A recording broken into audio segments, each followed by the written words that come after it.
भारतवर्ष में लगभग 1000 से भी ज्यादा यज्ञ संपन्न करवाएंगे और साधना शिविर संपन्न करवाएंगे। साधना शिविर का तात्पर्य है कि अलग अलग शिविरों में अलग अलग देवताओं की साधनाएं संपन्न हुई, किस प्रकार से साधना होनी चाहिए, मंत्र जप कैसे होना चाहिए, कार्य विधि क्या है, तरीका क्या है, उस प्रकार ये मूल उद्देश्य।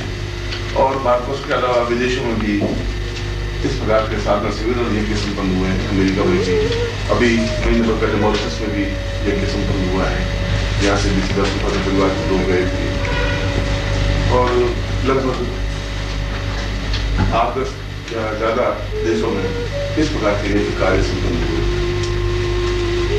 हमारा मूल उद्देश्य यही है कि जो हमारी भारतीय संस्कृति है, भारतीय कला है, भारतीय दर्शन है, उसको स्थापित करना और उन मंत्रों को, उन योग, उन तत्वों को वापिस सही ढंग से लोगों के बीच में जागृत करना और उनको ये बताना कि इसके माध्यम से भी जीवन की समस्याओं को सुलझाया जा सकता है और हम सही ढंग से अपने जीवन को अपने पूर्वजों के बताए हुए नियमों और आदर्शों को ध्यान में रख करके जीवन के कर्तव्यों का निर्वाह कर सकते हैं। ये मूल उद्देश्य इस संस्था का रहा है। साथ ही साथ समाज में चेतना, परोपकार या निर्धन व्यक्तियों के लिए सहायता की व्यवस्था करना, जो कुछ भी उसके साथ कार्य संपन्न होते हैं वे कार्य संपन्न भी ये संस्था करती है। यहाँ से एक पत्रिका प्रकाशित होती है, मंत्र तंत्र यंत्र विज्ञान, जो एक अंक आपके पास में है।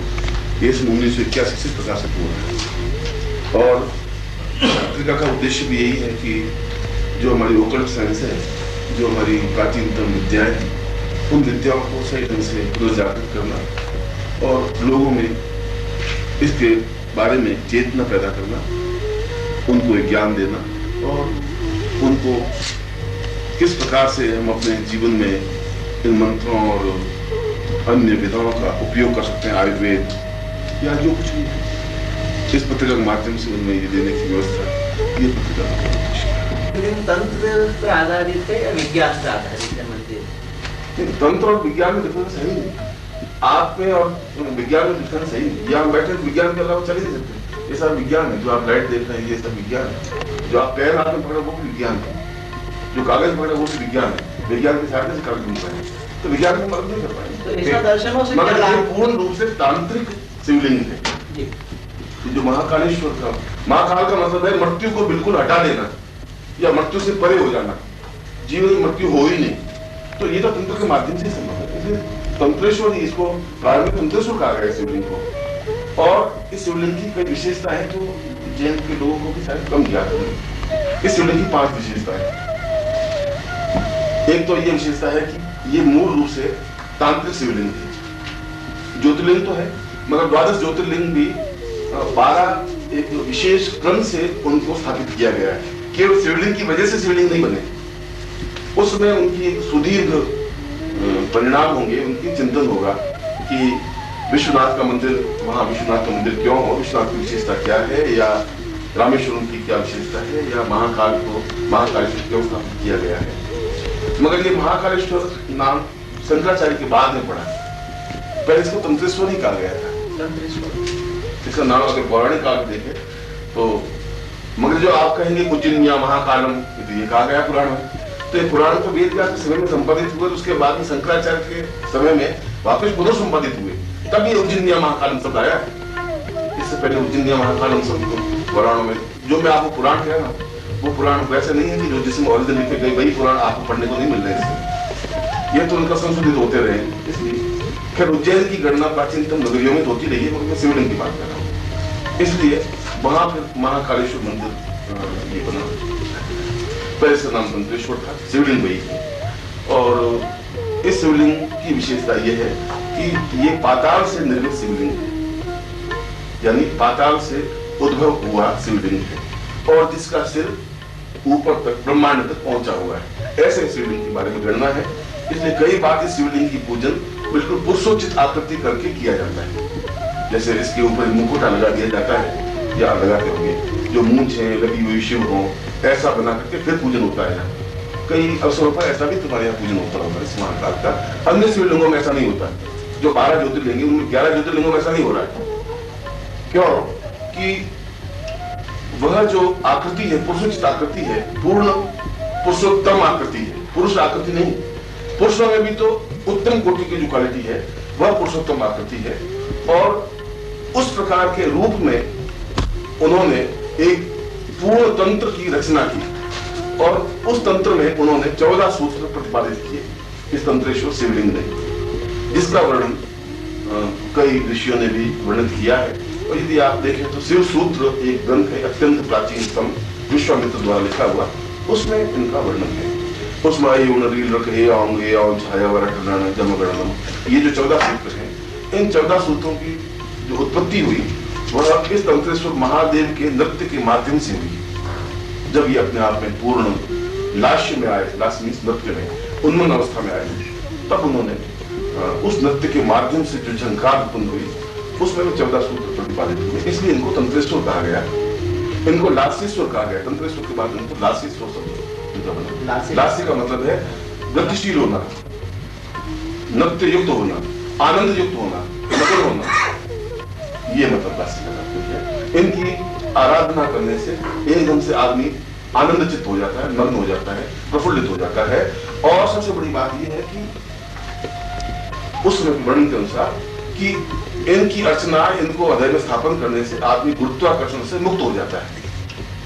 और जब कोई नृत्य करता है तो गुरुत्वाकर्षण मुक्त होता ही है, कोई नृत्य करता है दोनों पांव जमीन से उठ जाते हैं, जमीन से पांव उठने की क्रिया को भी गुरुत्वाकर्षण से मुक्त होना है।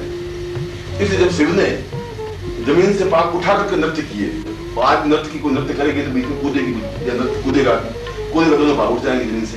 उठ जाएगा मतलब है कि हम उस जमीन से चिपके हुए नहीं रहे, गुरुत्वाकर्षण से मुक्त हो गए। जब गुरुत्वाकर्षण से मुक्त हो जाएगा तो जीवन के सारे पाप, ताप, दुख, दारिद्र्य, कष्ट, विनाश से मुक्त हो जाएगा। इसलिए इसको लास्येश्वर भी कहा गया। और यदि आप देखें तो इसमें कंप्लीट पुष्प ग्रंथ के मूल सूत्र हैं, वे इस पर अंकित हैं। यदि किसी ने अत्यंत सूक्ष्म दर्शक यंत्र से देखे, अत्यंत इतना छोटे यंत्र उसमें, तो आज भी अब उसमें कितना घी मल दिया गया है, कितना पानी और कितना मल मला करके उसको कर दिया है, वो तो मैं नहीं कह सकता आदमी, मगर फिर भी वे अक्षर अंकित होंगे। पुष्प ग्रंथ एक ऋषि हुआ है, बहुत प्राचीन, विश्वामित्र के बराबरी का ऋषि, वशिष्ठ और विश्वामित्र, पुष्प ग्रंथ तीनों अपने आप में इस क्षेत्र का जो ऋषि रहा है वो पुष्प ग्रंथ रहा है। और शिव के गणों में पुष्प ग्रंथ का नाम है। महिम्न स्तोत्र पुष्प ग्रंथ ने लिखा है। अगर आपने शिव महिम्न स्तोत्र पढ़ा हो तो उसके 40 श्लोक हैं, वे पुष्प ग्रंथ के द्वारा रचित है। उसने अपने उस शिव सूत्र में इनको उस प्रकार तंत्रेश्वर के रूप में की आराधना की है। और जो पाताल से ही निर्मित है, स्वतः निर्मित है, स्वयं भूलिंग है, इसको कहीं पत्थर से खोद करके ला करके लगाया नहीं गया है। और ऐसा कहा भी जिसको बिल्कुल ऊपर आकाश तक इनकी व्यापकता है।